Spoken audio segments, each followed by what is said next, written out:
Good evening my dear students, मैं आपका pi प्रशांत sir आप सभी बच्चों का स्वागत है हमारे प्यारे YouTube channel SBM online classes में। आज हम लोग पढ़ने जा रहे हैं। हम लोगों ने संख्याओं के बारे में सारी जानकारी ग्रहण कर ली थी। हम लोगों को संख्याओं के बारे में सिर्फ दो जानकारी बाकी रह गई थी। पहला परिमेय संख्या, रेशनल नंबर,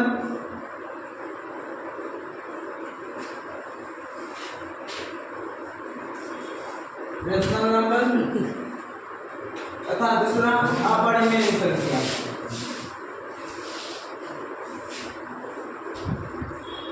अपरिमेय संख्या,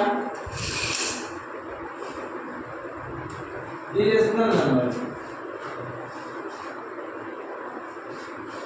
इरेशनल नंबर।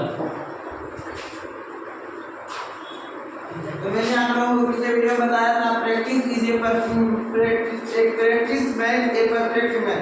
प्रैक्टिस हमें आदमी को एक परफेक्ट बनाता है, एक अच्छा आदमी बनाता है। तो मैं आप लोगों के सामने एक शायरी बोलना चाहूँगा। आप युवा हैं ये कौन नहीं जानता, आप युवा हैं ये कौन नहीं जानता, आपकी शक्ति को कौन नहीं पहचानता। एसपीएम को सपोर्ट करना, सब्सक्राइब करना, अपने प्रिय प्रशांत सर को सपोर्ट करना आपसे बेहतर कौन जानता। तो चलिए आज का क्लास हम लोग स्टार्ट करते हैं और इसमें हम लोग जानेंगे कि आज हम फिर हमारा तीसरा पार्ट होगा दशमलव। दशमलव का जोड़ आता है, गुना आता है, कितने बच्चों को इसमें भी गलती होता है जिसके वजह से उनका एग्जाम में 10 से 5 नंबर घट जाता है। तो आज हम लोग इन 3 विषयों पर क्या करेंगे, चर्चा करेंगे। चलिए स्टार्ट करता हूँ।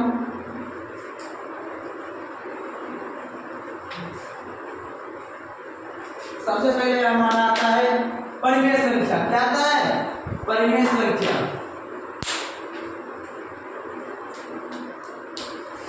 परिमेय संख्या, रेशनल नंबर। आगे स्टार्ट करने से पहले एक बार सोच रहा हूँ रिवीजन हो जाए। क्या हो जाए? रिवीजन हो जाए। तो आइए स्टार्ट करते हैं हम अपना रिवीजन। स्टार्ट करते हैं क्विक रिवीजन।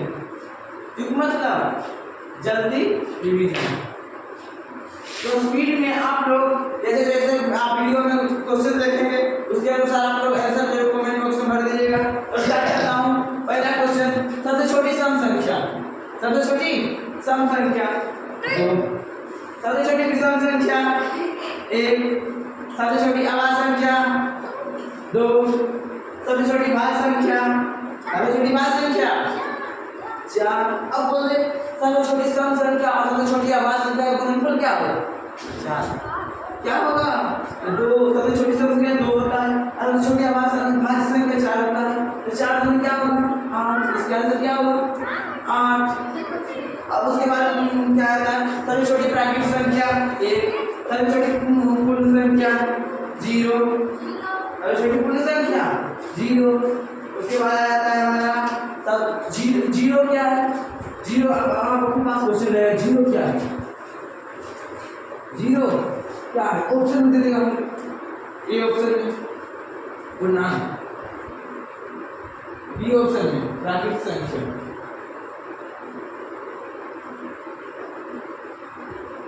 सी ऑप्शन में धनात्मक संख्या, धनात्मक पूर्णांक। अच्छा नाम ने आपको बी ऑप्शन में देगा ऋणात्मक पूर्णांक। तो इसका आंसर जल्द से जल्द हो सकेगा तो कमेंट बॉक्स में भर दीजिएगा ऋणात्मक पूर्णांक। तो आपका आंसर क्या होगा? क्या होगा? तो इसका कितने लोगों का धनात्मक, कितने लोगों का ऋणात्मक? और इसका सही आंसर क्या होगा? पूर्णांक, क्योंकि 0 ना ही धनात्मक है ना ही ऋणात्मक होता है, पूर्णांक। तो आइए हम लोग रिवीजन हम लोग खत्म हुआ। अब स्टार्ट करते हैं हमारा आगे का सिलेबस।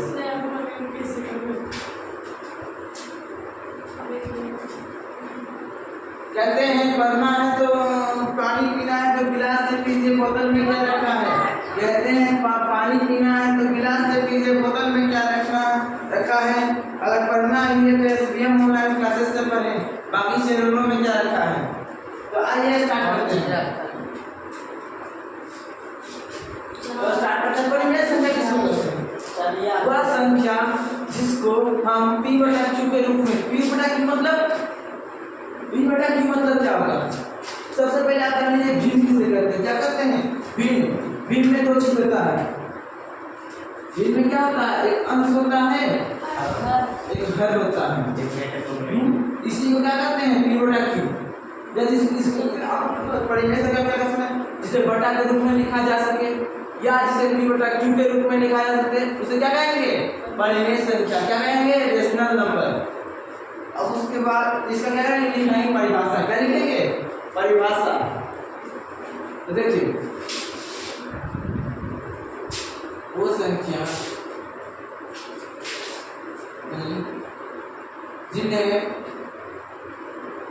P बटा Q के रूप में लिखा जा सके, क्या हो सके?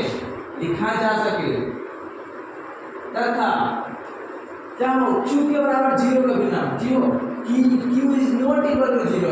Q का मान मतलब नीचे वाला का मान कभी भी 0 नहीं होना चाहिए। क्या होना चाहिए? 0 नहीं होना चाहिए। तथा P तथा Q पूर्णांक क्या हो? पूर्णांक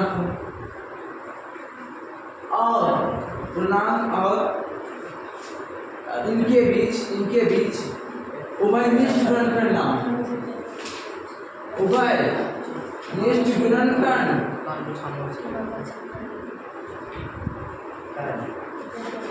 ना हो। तो ऐसा होना चाहिए कि P और Q एक दूसरे से ना कटे। क्या हो? एक दूसरे से ना कटे। अर्थात दोनों क्या होना चाहिए? पूर्णांक होने चाहिए। तो क्या कहेंगे उसे? परिमेय संख्या। परिमेय संख्या को किससे दर्शाते हैं? उसका अंग्रेजी नाम है R। दर्शाएंगे किससे? कैपिटल R से। किससे दर्शाएंगे? कैपिटल R से दर्शाया जाता है। अब इसका उदाहरण आप लोग जल्दी से कमेंट बॉक्स में लिख दीजिएगा। क्या लिखेगा? इसका उदाहरण क्या कीजिए? कमेंट बॉक्स में जल्दी से जल्दी लिख दीजिएगा। इसका उदाहरण क्या हो जाएगा भाई? जल्दी से जल्दी बोलिएगा। उदाहरण क्या होगा?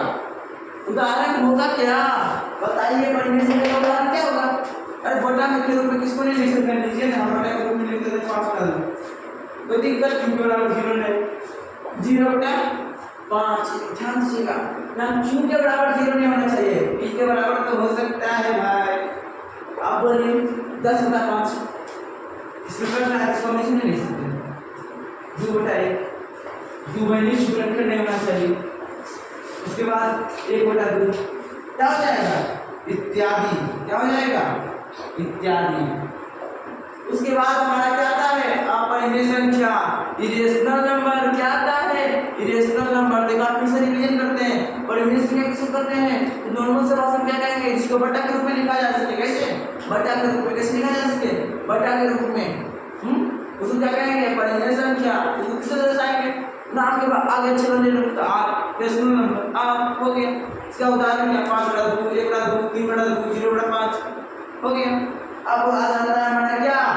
अपरिमेय संख्या। क्या आता है? अपरिमेय संख्या, इरेशनल नंबर।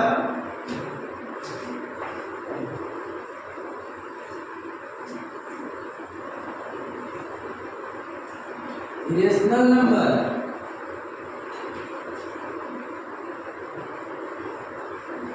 क्या जाता है? Irrational number.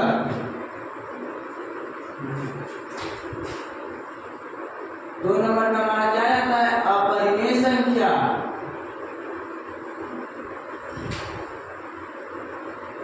अपरिमेय संख्या, इरेशनल नंबर। Irrational number. इसको पहले समझते हैं। इरेशनल नंबर परिमेय का उल्टा क्या हो जाएगा? परिमेय का उल्टा। वैसी संख्या है जिसे P बटा Q के रूप में नहीं लिखा जा सके, इसको बटा के रूप में नहीं लिखा जा सके, उसको क्या कहेंगे? अपरिमेय संख्या। क्या कहेंगे? अपरिमेय संख्या। ऐसे लिख लीजिए। वैसी संख्या है, क्या होगा? वैसी संख्या है जिसे P बटा Q के रूप में नहीं लिखा जा सकता, लिखा जा सकता है, उसे अपरिमेय संख्या कहते हैं। क्या कहते हैं?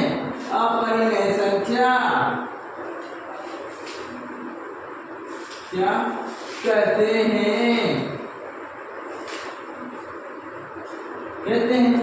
अब भाई किसे बोल देते हैं, अब ऐसे सुनाएंगे भाई तो वो ऐसी संख्या है जिसे विकल्प के रूप में लिखा नहीं जा सकती, उसको क्या कहेंगे अपरिमेय संख्या। अब इसको दर्शाएंगे किससे, क्या कहेंगे, इसको दर्शाएंगे किससे, किसी का भी अगर नाम है, मेरा नाम लीजिए प्रसाद, हमको दर्शाने के लिए क्या यूज किया जाएगा अभी, हम सिग्नेचर पे क्या यूज करेंगे, किसी का नाम हो गया हमको, या किसी का नाम कुछ भी ले लीजिए, कैसा ले लीजिए, उसका यूज क्या किया जाएगा, मेन रूप से उसका साइन ले लीजिए, उसका साइन कैसे जाएगा, कैसे आएगा, इसका मेन नाम क्या है इरेशनल नंबर, तो इसको किससे दर्शाया जाएगा, आई से, इसे कैसे दर्शाया जाता है, कैपिटल आई द्वारा दर्शाया जाता है। अब इसका उदाहरण क्या होता है, क्या होता है उदाहरण क्या होता है,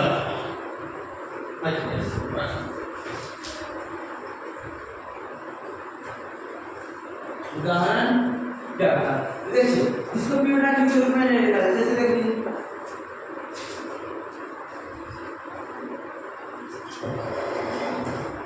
अब अनंत तक जा रहा है, आपको पता नहीं कहाँ तक जाएगा, जैसे कि आप दूसरा उदाहरण ले लीजिए,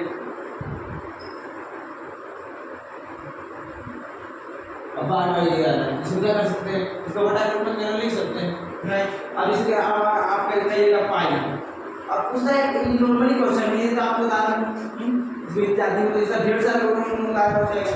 अब बोला जाता है पाई क्या है, नॉर्मली एग्जाम में पूछा जाता है, लगभग हर दसवां के लगभग साल में आपको ये क्वेश्चन दोनों पाली में से एक पाली में आपको मिल जाएगा कि पाई क्या है, भाई परिमेय संख्या, अपरिमेय संख्या पूर्णांक क्या है पाई, तो पाई क्या है अपरिमेय संख्या। हम लोग जानते हैं पाई का मान क्या होता है 22/7, क्या होता है 22/7, और 22/7 क्या है हमारा अनुमान लगाया हुआ है, इसको हम लगभग में लिए हैं, लगभग में लिए हैं 3.14 हुआ है, इसका होता है 3.14 डॉलर ऐसे करके बढ़ता जाएगा, इसको हम लगभग में मान के 22/7 दिए हैं, इसीलिए इसको क्या कहा जाएगा अपरिमेय संख्या, क्या कहा जाएगा अपरिमेय संख्या। और कुछ बच्चों का डाउट होता है और सर ऐसे पूछते हैं कि 22/7 क्या है, तो 22/7 पहले से p/q के रूप में लिखा हुआ है, इसको हम क्या कहेंगे परिमेय संख्या, क्या कहेंगे परिमेय संख्या। अब पाई क्या है अपरिमेय संख्या, क्योंकि इसका मान हम लोगों को निश्चित नहीं पता है कि अभी और आगे तक बनता जाएगा, इसे क्या आप देख सकते हैं भाग को देखकर,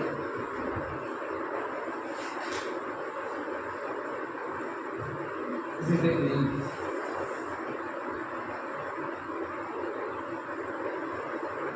लगाइए,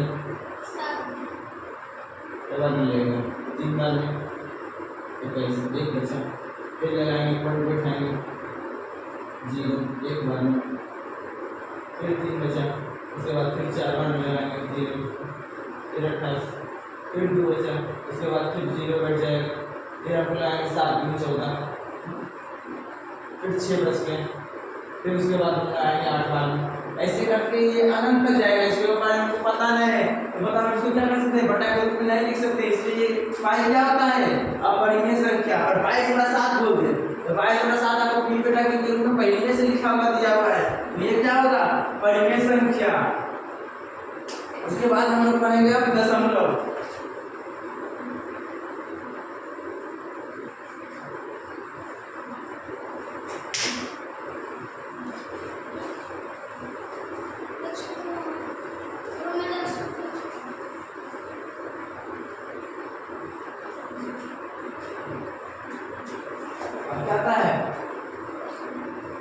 दशमलव का जोड़ घटाव पॉइंट वाला, इसे क्या कहते हैं पॉइंट वाला।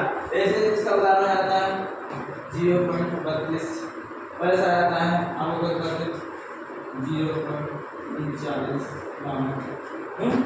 इसमें लोग क्या हो जाते हैं कंफ्यूज, तो आपको सिर्फ क्या करना है, देखिए पहले इसके ऊपर जो दिया हुआ है उसको लिख दीजिए, और पॉइंट को क्या करना है सामने लिखना है, क्या करना है सामने लिखना है। अब इसके ऊपर कुछ नहीं, क्या लिख दीजिए 0, क्या लिख दीजिए 0।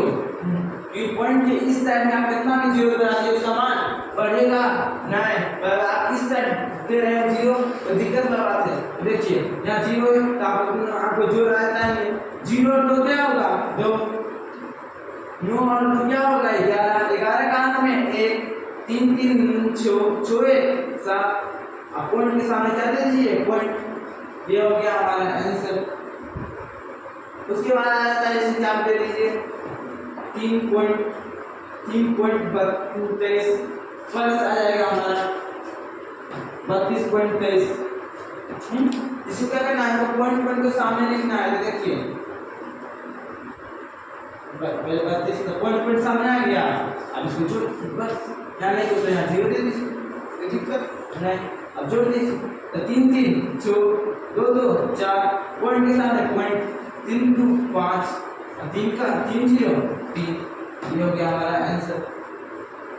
अब ऐसे में आ रहा है घटाव, तो वही पॉइंट के सामने पॉइंट लेके क्या कर देंगे घटा, जैसे यही वाला रख देंगे 0.32 था, इसमें हमको घटाना क्या है पहले पॉइंट के सामने पॉइंट लिख लो, घटाना ये इसके ऊपर नहीं कुछ तो 0। अब देखिए 10 यहाँ इसको उसमें 0 है, इससे क्या लेंगे 2 से क्या लेंगे बगल वाले से 5 1 5, जब 1 5 लेंगे तो ये क्या हो जाएगा 10, 10 में से 2 गया 8, उसके बाद हमारा यहाँ क्या बच गया 1, क्या बच गया 1, अब 1 बचा, 1 में से 2 में जा नहीं सकता, तो हम फिर से क्या लेंगे 5, क्या लेंगे 5, जब 5 लेंगे हमारा बच जाएगा 11, 11 में से 9 गया, 11 में से 9 गया 2, अब यहाँ 2 तो 3 में से 2 गया 1, इसका आंसर आएगा क्या माइनस में, किसमें आएगा माइनस में, कितने में किसमें आएगा माइनस में। इसको बड़ा वाला ऊपर लिख लेंगे,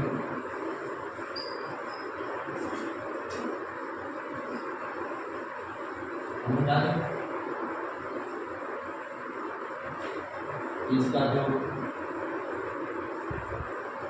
0.07 माइनस में क्या जाएगा हमारा आंसर, क्या हो जाएगा आंसर। आज के लिए बस इतना ही, हम फिर मिलेंगे सुबह साइंस की क्लास में। Good bye.